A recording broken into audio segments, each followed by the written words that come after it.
Hey, it's Jay here in my shop. Today I have a new table saw accessory I'm getting ready to install. It's this JessEm Clear Cut guides, and kit comes with a mounting bracket here, and then two of these things that you mount on. That, and then you can deploy these things out, run them out like that, and when you run your stock through there, it only turns in one direction, and it has a slight angle, so it'll push the stock up against the fence as you're running it through. So my plan is to just install this guy today, and I cut these little blocks that go on either side of this track, basically, that they have set up, and that should center it.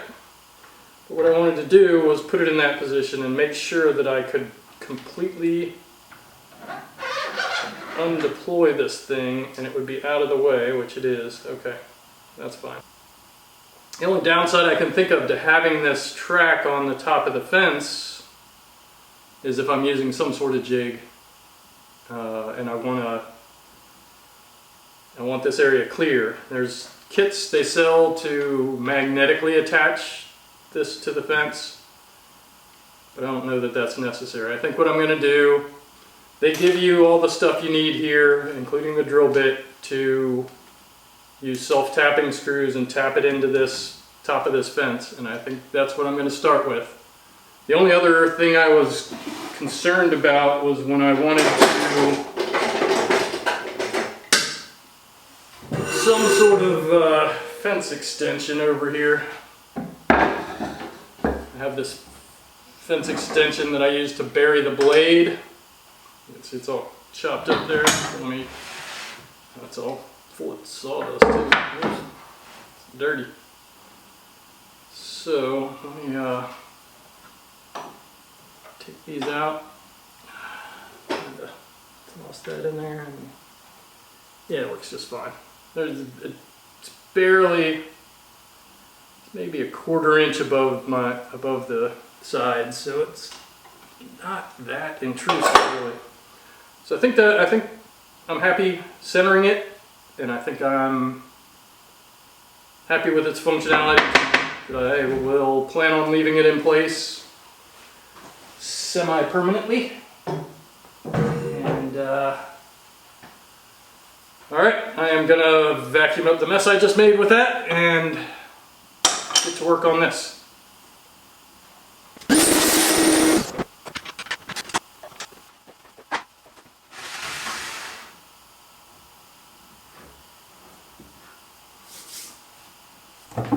In the instructions, they say that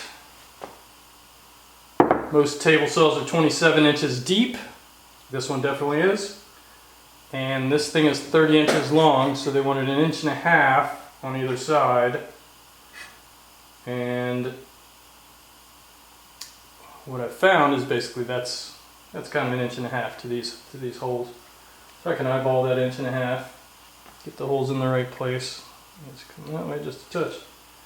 Right about there.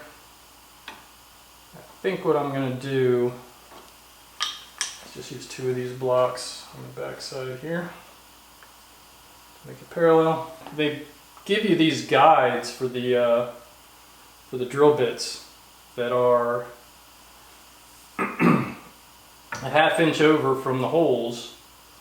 So they tell you to offset it by 1/2 inch. So I think I need to move it that way 1/2 inch when the holes are on this side so that the holes come up. Yep. So I'm going to put a line there. I'm going to push this back that way. And I'll use this spacer block here to draw another line that's at about 1/2 inch. Because these spacer blocks are almost exactly 1/2 inch. That should be correct right about there. So just draw the second line there. And then I'm going to go ahead and use some double stick tape, stick this thing down, drill the holes.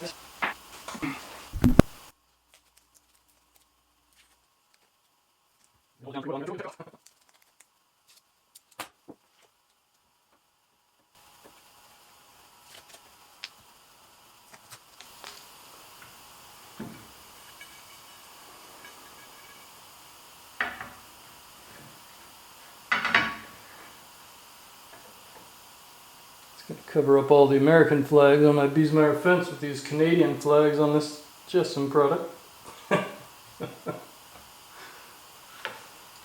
Okay, there we go.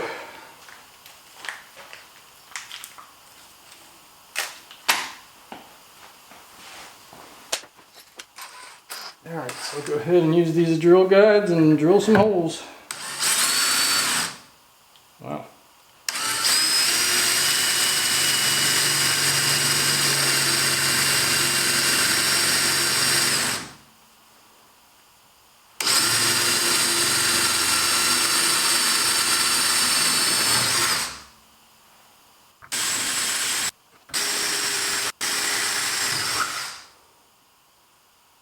Pretty nice drill bit here. Find out who makes JessEm's drill bits for him.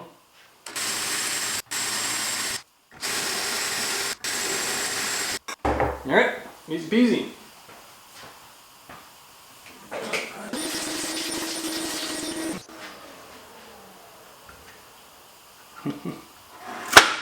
There we go. Nice. Alright, tape, come on.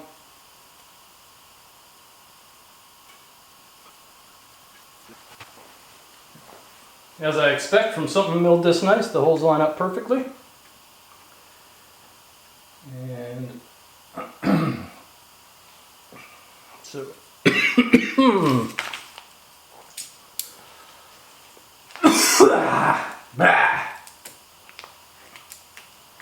if I huffed a piece of metal dust. So JessEm even provides a custom screwdriver to go along with this so that you can get these self-tapping screws in. And they go in like butter right there, no problem. Alright, let's do this opposite corner.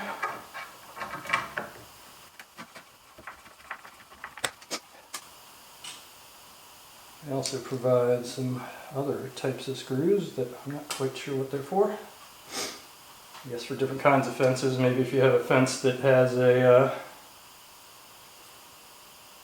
tracks on top, they give you some square nuts to go with it.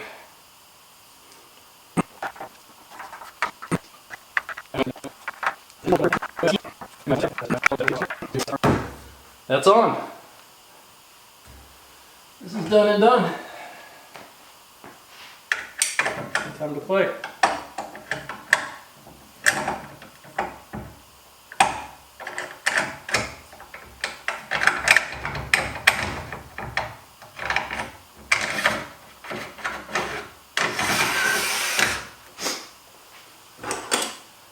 Alright.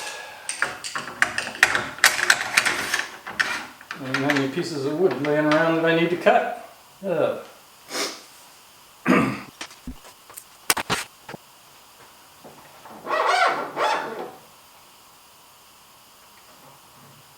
sort of how it's supposed to work. Okay, you can see I've set up the board against the fence here in the back with a big gap right up in here. And I'm going to push it from back here to try to actually twist the board out. I'm kind of pushing that direction. And as I push it, it still pulls the board right in up against the fence. You can see there's no gap anymore. Even with the porous technique, it's hooked me up. That's pretty good. I'm pretty impressed with this thing.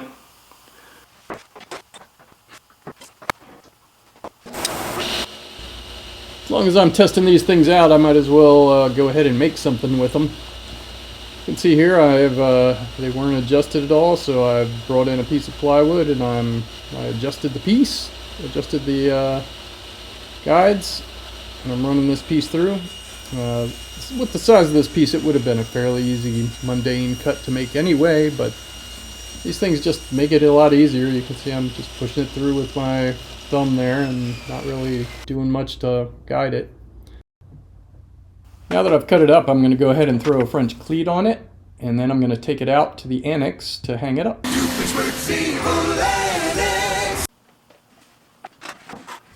And just like that, I have a nicer looking hardware store with a bit of a tool on it.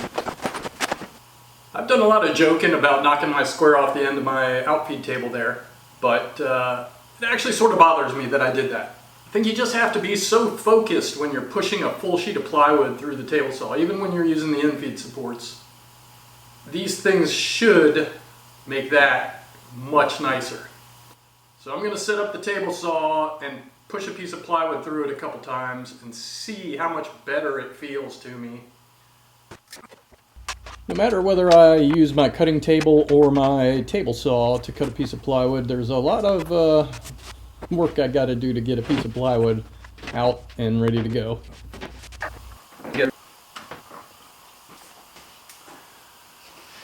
Okay, now that I have it set up, I just want to push this through a couple times and see if it makes it easier on me to keep this thing in line. So, get it lined up on the fence, start pushing it. Now it should be sort of holding it in place. Let's see. Now I can easily pull this off. I don't know if you can see that gap in there, but if I don't keep constant pressure on it, it's not like the smaller pieces where it sort of holds it for you. I guess it's a little easier than doing it without, but once you get to this point, the blade would be in the cut significantly anyway, and that helps. I'm going to knock my camera over if I go all the way, so I'm going to go ahead and pop this out. Ooh. I'm going to do it again, just sort of see how much easier or harder it is with those things. Yeah, you can see as I was going into the blade, I did that. I rotated it off of that thing. Okay, do it one more time and try do what I would normally do and be here and kind of push. Still. Yeah, it does get easier right there. The beginning is really nerve-wracking, but as I'm going along here, it gets a little easier. So what do I think of these things? I think they're really good. They work great for pieces about the size of what I put out there on the hardware store.